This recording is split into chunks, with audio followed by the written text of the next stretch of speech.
Hola, ¿qué tal? Bienvenidos, queridos televidentes, a este espacio de Signos Vitales enfocado en promover hábitos saludables y mejorar nuestro bienestar general.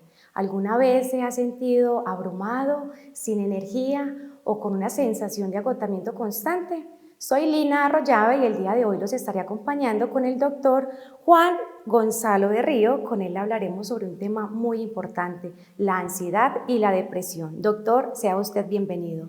Gracias, Lina, una vez más por la invitación, a ti, al canal y naturalmente saludo especial a todos los televidentes de este canal. Bueno, doctor, para entrar en materia, ¿qué tal si iniciamos comentándole a todos nuestros televidentes y a las personas que nos siguen en las diferentes redes sociales sobre la definición de la ansiedad y la depresión desde una perspectiva clínica? Bueno, Lina, a veces este tipo de síntomas pasan desapercibidos y la gente cuando uno le plantea ese potencial diagnóstico, algunos se molestan porque no creen que haya una relación directa entre tantas molestias físicas y enfermedades y un estado de ánimo alterado. La ansiedad es aquella sensación de temor, de miedo, de incertidumbre sin control, muchas veces sin tener una causa definida. Cuando la hay puede ser más bien una fobia. Por ejemplo, el temor y el miedo a las alturas. Eso se llama acrofobia. El temor a estar en espacios muy cerrados o muy rodeados de gente. Eso se llama agrofobia. Pero en la ansiedad no hay una razón específica. Cuando existe una ansiedad se presentan cambios físicos, además de los cambios emocionales o mentales. Una depresión es cuando las personas se sienten sin ánimo, bajas de energía, cuando ven el futuro de una forma negativa. La ansiedad básicamente se presenta por hechos recientes o por hechos que pueden venir a futuro, como el temor a presentar un examen, como el temor a estar aquí en el canal hablando con ustedes los televidentes. En cambio, la depresión tiene más relación con lo que han sido los eventos pasados y las malas experiencias. Doctor, se me adelantó usted sobre esas principales causas de la depresión. Ahora muy importante que le compartamos a nuestros televidentes si existen diferencias entre la ansiedad normal y los trastornos de ansiedad. Bueno, Lina, mil excusas para adelantarme, pero aquí las cosas van fluyendo de esta manera. No te conté todas las posibles causas, pero bueno, respecto a la diferencia entre la ansiedad y el trastorno de ansiedad, la ansiedad es algo que generalmente es fugaz, es de cortos periodos de tiempo y da la posibilidad de buscar una ayuda, como llamar a alguien que nos alegre, como salir a caminar descalzos en la hierba que absorbe las malas energías, como de pronto escuchar aquellas canciones que quiero escuchar, como recordar momentos gratos. En cambio, un trastorno de ansiedad es una cosa horrible, es una cosa desesperante. Esas son de las emergencias más grandes que una persona puede sentir respecto a su área emocional. Mira, Lina, las neuronas, que son aquellas células nerviosas que transmiten entre ellas información, necesitan como un combustible para funcionar bien y se llaman los neurotransmisores. Básicamente son la dopamina, la serotonina. El cortisol también influye, que es a nivel suprarrenal. Cuando esto se altera, entonces la gente se descompensa y siente un terror que es difícil de describir. En ese momento las personas sienten que el mundo se les va a acabar y creen que se van a morir. En un trastorno de ansiedad hay palpitaciones que trabajan con fuerza, hay taquicardia que trabaja rápido, hay opresión en el pecho con dificultad para respirar, se encalambran las manos, hay parestesias, hormigueos, encalamiento alrededor de la boca, hay visión borrosa, hay sensación de desmayo, hay sudoración fría y hay dolores que se pueden presentar a nivel corporal, sobre todo en la cabeza. La piel se pone de gallina y puede haber bien sea frío o bien sea calor. Una situación terrible que cuando se da hay que saberlo diagnosticar. No siempre es por algo emocional. Puede haber enfermedades que lleven a estos estados tan dramáticos de inquietud, de nerviosismo o de ansiedad. Estos serían algunos factores que pueden desencadenar episodios de ansiedad en las personas. Conozco también casos cercanos donde cierta persona tiene un compromiso de entrevistar a otra y suda, las manos se le ponen heladas y renuncia a ese compromiso. Lina, si era yo cuando era joven, aquellos que ahora me conocen no creen que sea el de ahora. Yo no era capaz de dirigirme al público, me daba miedo y temor sostener una conversación con alguien. Eso se llama miedo escénico y eso hay que superarlo, hay que hacer ejercicios de uno mismo frente al espejo, escucharse, mirar la gesticulación. La gesticulación es necesaria porque complementa información pero sin abusar de ella. Eso que tú dices es natural que se presente y en particular cuando uno no está en su selva. La selva. Si es que mi selva es mi consultorio y ahí yo soy el rey de esa jungla. Cuando alguien llega, esa no es su selva. Entonces se siente indefenso ante aquel que lo está entrevistando, revisando. Eso nos pasa con un médico, con un odontólogo, con un sacerdote o con alguien que vemos como con un tipo de, no sé, nivel intelectual o algo superior a nosotros. Es natural que eso se presente, que se suceda, pero hay que aprenderlo a manejar. Y para eso existen diferentes técnicas que no solamente son enfocadas por nosotros, sino también por muchos otros especialistas. Es un tratamiento interdisciplinario el que hay que hacer. Pero ya, si lo has experimentado, que yo también lo experimenté, nos da todo tipo de situaciones incómodas que nos hace sentir indefensos en ese momento.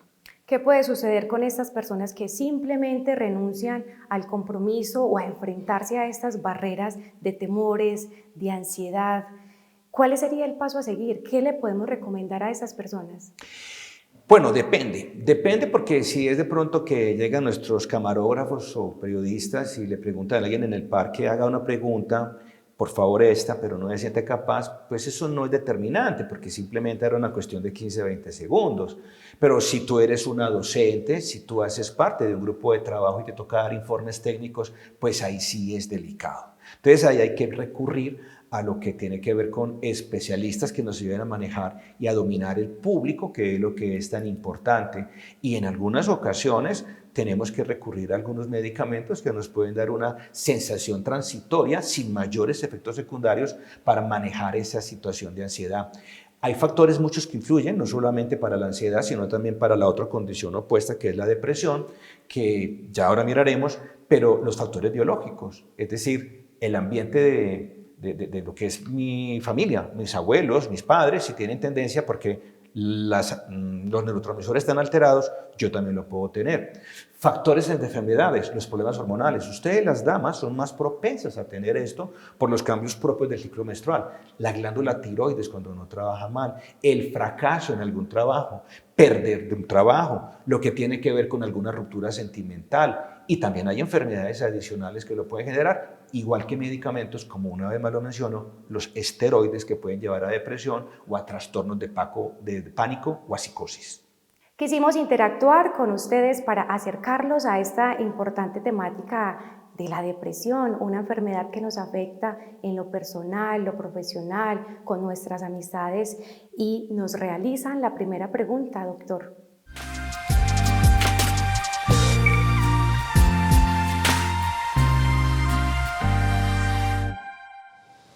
Cordial saludo, doctor. Es para preguntarle, ¿en qué momento podemos saber si una persona sufre de depresión o tiene algún episodio de tristeza?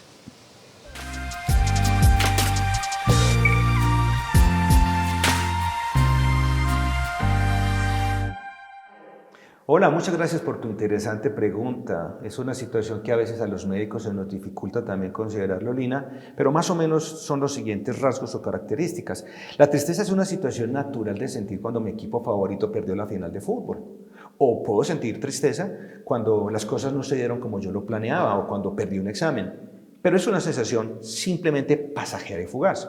Cuando esta sensación permanente de tristeza tiene 2 o más semanas, cuando hay falta de energía, cuando me da pereza organizarme o salir para mi trabajo, mis actividades académicas, cuando no quiero ver a nadie y me encierro, cuando no me siento importante, amado, ni querido por nadie, cuando no me siento útil, cuando hay bajo autoestima, es una situación para pensar que puede tratarse de una depresión. Diagnosticada a tiempo, manejada por el médico correcto, con los medicamentos adecuados, puede tener una solución pronta y a largo plazo. ¿Cuándo deberíamos preocuparnos, doctor? Porque considero en lo personal que todos hemos pasado por esos momentos en los que queremos estar en casa, encerrados, como usted bien lo mencionó, no organizarnos, no compartir con nuestros seres queridos, con nuestras amistades. ¿Cuándo debo preocuparme? Bueno, cuando ya te están diciendo que usted está muy difícil, que usted está muy cansona, que usted está complicada, que qué cosita pues esta muchacha, Cuando ya está en su casa comienza a tener esas dificultades, cuando no le provoca comer, cuando su peso comienza a variar, bien sea hacia abajo porque no come o hacia arriba porque controla las emociones comiendo mucho dulce, mucha harina y no hace ejercicio, cuando comienza a tener frecuentes dolores de cabeza, cuando se queda dormida en el trabajo, peor aún, manejando un vehículo determinado, cuando contesta con irritabilidad, cuando siente esa pereza de salir a trabajar, cuando tiene conflictos con sus cercanos, bien sea compañeros de trabajo, en fin, hay que preocuparse. O peor aún, cuando usted siente que no vale la pena seguir viviendo. Esas serían unas alertas. ¿Y cuándo debería acudir a ciertos tratamientos? Bueno, pues lo primero es buscar ayuda, porque ni el internet ni tus amigos te van a decir de la forma correcta qué pasa ni qué viene. Hay que recurrir a estas ayudas cuando definitivamente yo digo, perdí y no fui capaz de controlarlo. En esto hay que tener humildad y de entender que no somos capaces de manejar todo aquello que se nos presenta. Eso sí, tenga presente que muchos de los médicos a los que usted puede consultar no cuentan sino con escasos 20 minutos. 20 minutos donde muchas veces desafortunadamente pasan más aquí en un teclado mirando una pantalla que mirando sus ojos. Muchas veces cuando nosotros vemos simplemente los ojos, es decir, la facie de la persona, el ojo clínico nos puede indicar que esa persona no está bien. Igualmente, la depresión no es solamente algo que se me escapaba decirlo, endógeno, sino que puede ser también algo exógeno. Te explico. Exógeno es cuando yo estoy triste por algún evento que ha ocurrido en el ambiente, en el entorno, que no manejo bien. Y endógeno es cuando mi cuerpo no funciona bien. Los medicamentos anticonceptivos, en cualquier presentación, tabletas inyectables o implantes aquí en el brazo izquierdo, lo generan. Las enfermedades de la glándula tiroides, hacia arriba o hacia abajo, las enfermedades suprarrenales, todo eso origina algo endógeno. Entonces, cuando yo veo que esto no funciona bien y que a pesar de lo que estoy tratando de hacer no mejoro, busque ayuda. Busque ayuda, muchacha, porque definitivamente usted perdió el control de sus días. Y en este caso el papel de la familia sería fundamental. Muchas veces antes son los encargados de señalar, de juzgar, es que está encerrada en su cuarto, es que no quiere hablar, es que está llorando. ¿Cuál sería ese mensaje para las personas que conocen de manera cercana estos casos de depresión? Ay, Lina, no solamente la familia, sino también nosotros como profesionales de la salud, lógicamente conversar, compartir con alguien que no tiene sino malas energías, pensamientos tristes, que de pronto raja y habla mal del uno, del otro, eso es decepcionante porque eso nos impregna de malas energías. Entonces, entender que la familia que convive con alguien y no ve como la voluntad de superarlo, se cansa, se fatiga. Entonces, uno tiene dos posibilidades. O te doy buenos consejos y te oriento, pero tal vez no funciona, o te hablo duro, como cuando cojo la correa y le digo al niño, hágame caso que ahora sí es en serio, y el niño hace caso. Entonces, ahí en esas circunstancias nosotros tenemos que buscar ayuda.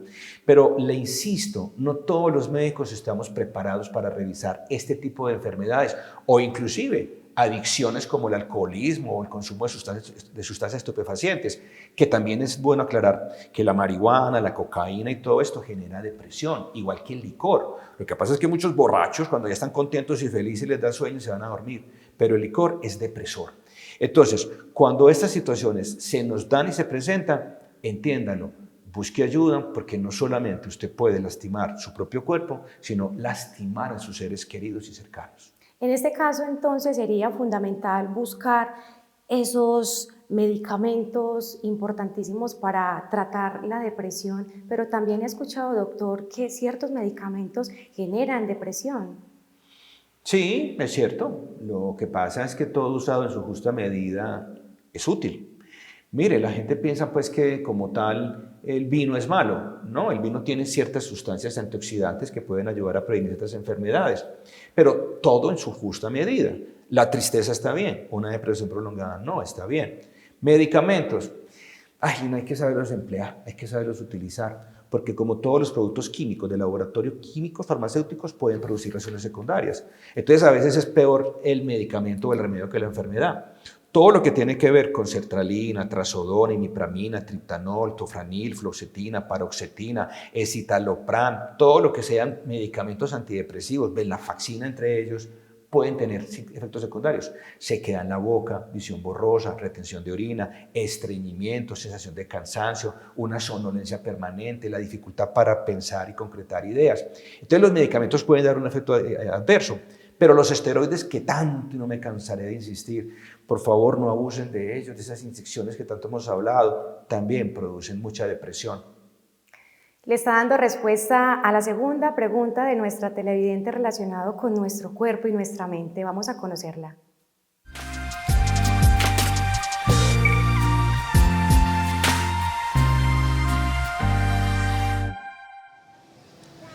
Doctor Berrío, mi pregunta es ¿cómo afecta la depresión a mi cuerpo y a mi mente?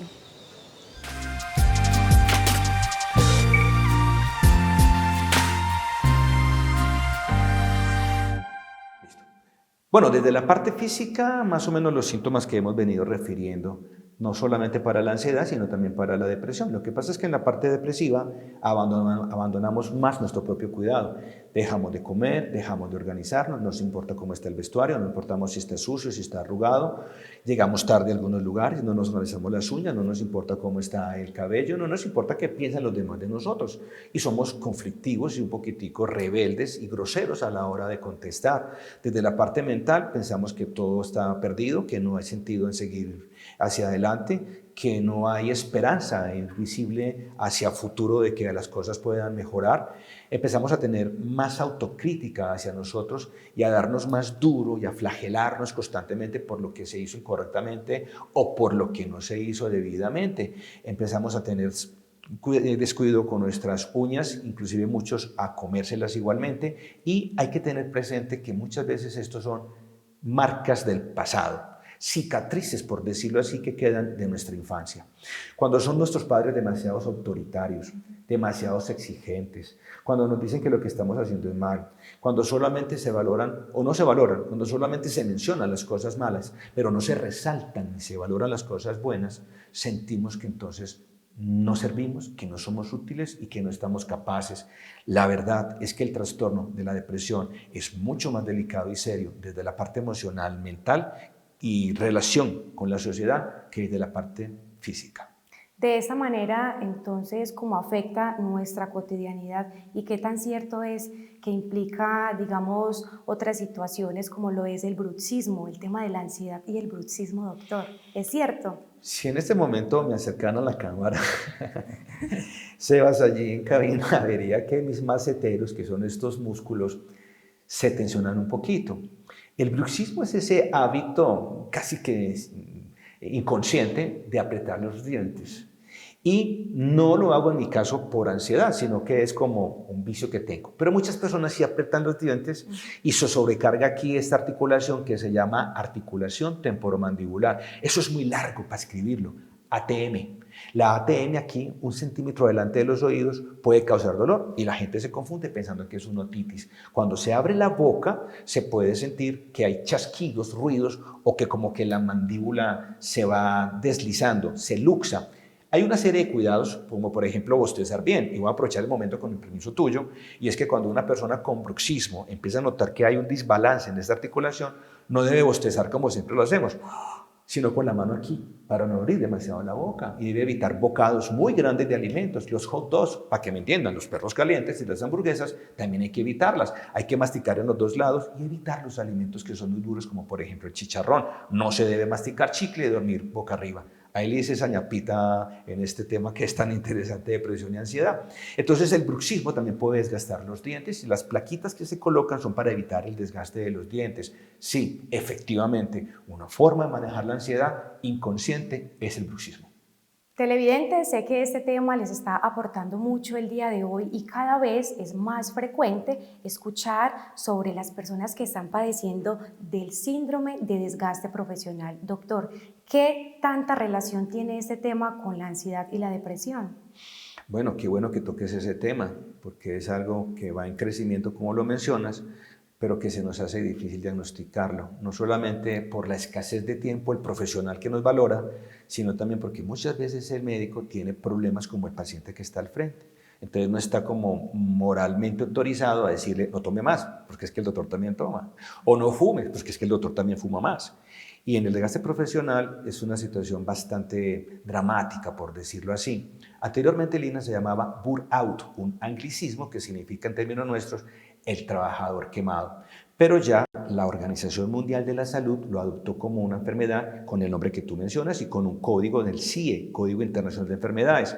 Entonces, el síndrome de desgaste profesional es cuando esa persona que trabaja en una institución determinada o en una empresa se siente aburrido, cuando se siente decepcionado, cuando se siente frustrado porque ve que las expectativas que tenía inicialmente con su trabajo no es lo que está logrando ahora. Va llevando a 5 etapas donde al final definitivamente la persona decide, inclusive muchas veces, que atentar contra su propia vida es una opción. Esto hay que saberlo identificar a tiempo. Hay unas profesiones y unas especialidades que somos más propensas a tener esta condición. ¿Quiénes? Los profesores, los maestros, el gremio docente. ¿Quiénes? El sector salud, los médicos, las sociedades de enfermería y los funcionarios del Estado. El Estado puede ser presidencia, alcaldías, gobernaciones, por toda la presión que se tiene, sobre todo los que atienden público. Por eso encontramos tantos médicos, tantos profesores o tantos funcionarios que responden mal, que son irritables, que no tienen la paciencia para atender algo, y es la cantidad de exceso de trabajo que muchas veces nos toca llevar a la casa.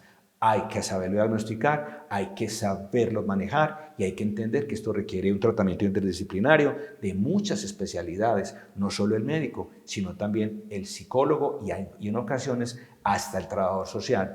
Hacer de un ambiente laboral un ambiente apto para que yo sienta gusto en organizarme y llegar a ese sitio de trabajo es fundamental.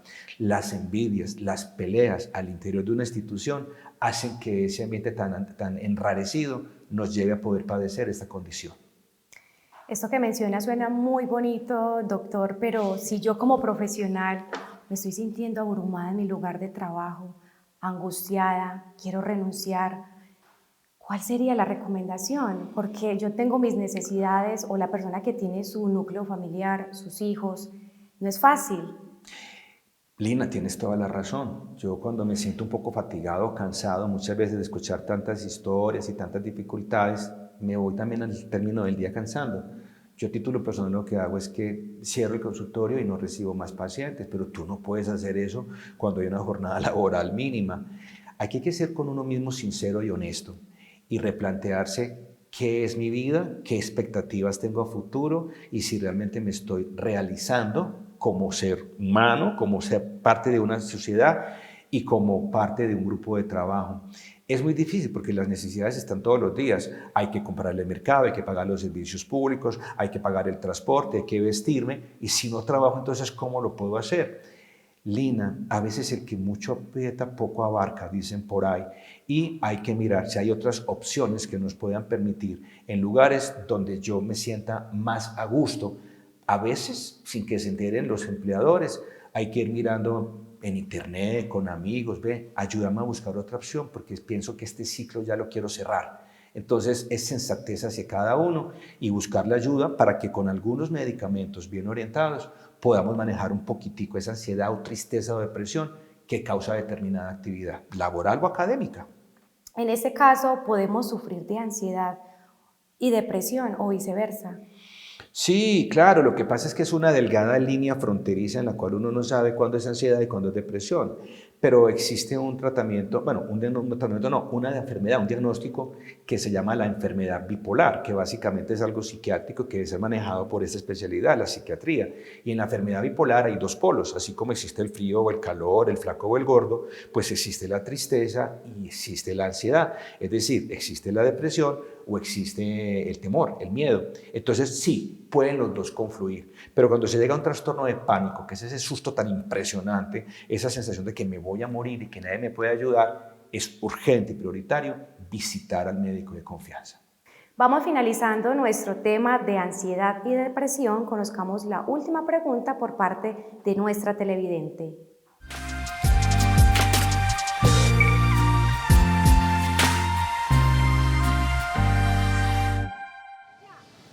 Un cordial saludo, doctor Berrío.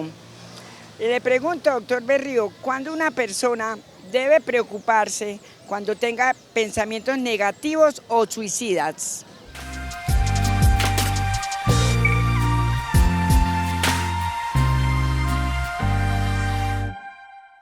Bueno, una pregunta muy importante y fundamental en una población como la nuestra, Lina, donde desafortunadamente se han presentado en el futuro reciente tantos casos de personas que han atentado contra su propia vida. Afortunadamente no todos logran el éxito, pero esos intentos también hay que saberlos a tiempo detectar y manejar. Sí, cuando ya pensamos que la vida no tiene sentido, que el futuro no es esperanzador, que sentimos esas ganas, ese deseo de terminar con este sufrimiento, cuando nuestra relación con el entorno nos dificulta, cuando somos una fuente de conflicto para los demás, cuando no queremos salir de la habitación, cuando dejamos de comer de una forma total, cuando al perder peso empezamos a tener esa debilidad tan constante, esa dificultad para levantarse de la cama, es momento de buscar ayuda. El problema es que en la mayoría de las personas, si no tienen ese propio autoanálisis, es muy difícil para su grupo cercano de amigos o familiares meterle en la cabeza la urgencia, la necesidad y la importancia de consultar oportunamente.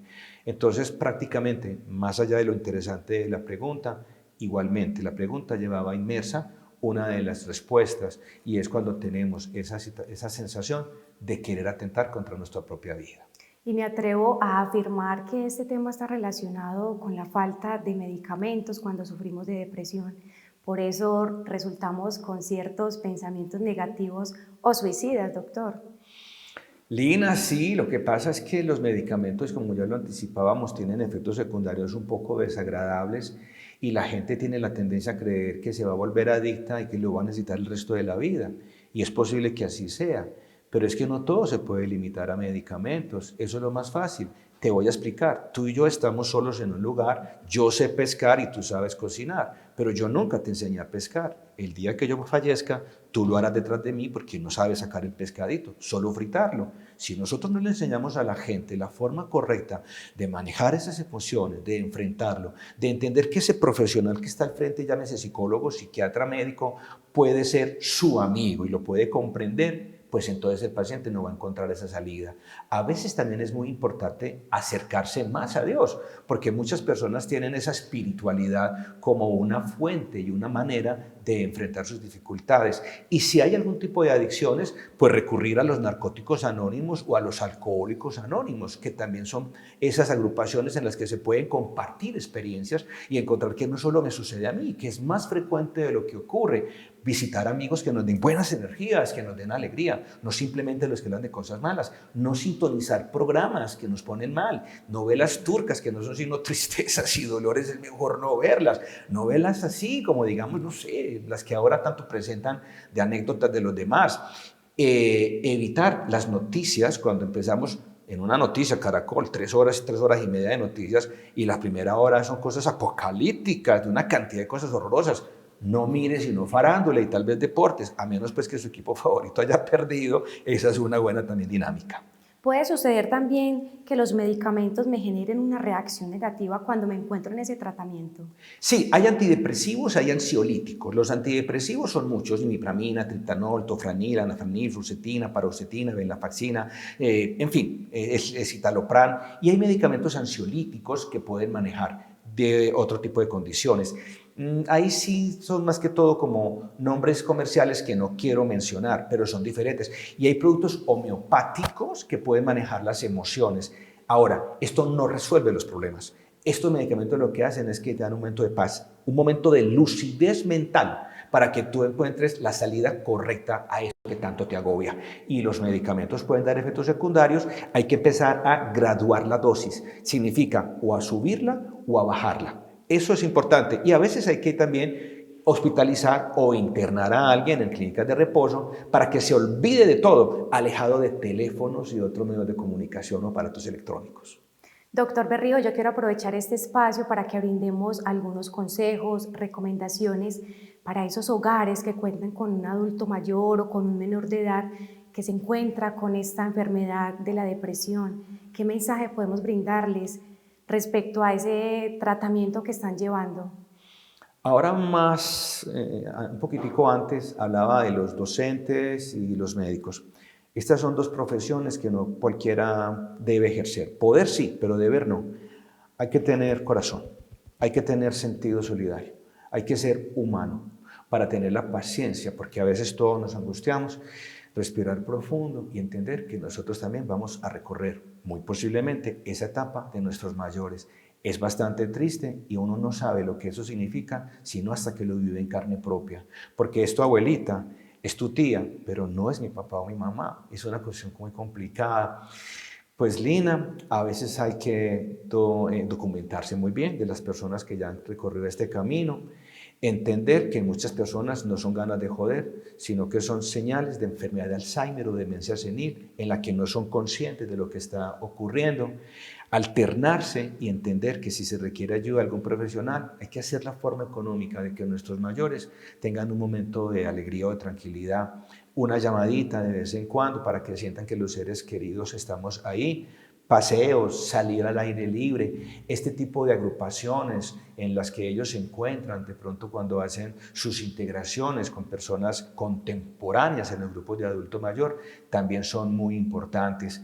De manera que sí, hacia ellos total consideración y entender y aceptar que muchas veces nosotros como profesionales de la salud no les tenemos la paciencia correcta. Muchas veces van a un consultorio y empiezan a contar todas sus molestias, pero es la oportunidad de ellos de estar con alguien diferente, de que usted me entiende, y no quieren volver a la casa muchas veces, porque la casa a veces es fuente de tristezas y de conflictos. Doctor, que este sea el espacio para invitar a nuestros televidentes a que sean más empáticos con sus seres queridos y mucho más cuando estas personas no solamente cuentan con una enfermedad tan grave como lo es la depresión, sino con otras como lo son las enfermedades degenerativas, por ejemplo, que es un tema tan complejo. Bueno, yo espero que me invites en la próxima ocasión a hablar de las enfermedades degenerativas, porque son un universo muy grande y también muy importante de considerar.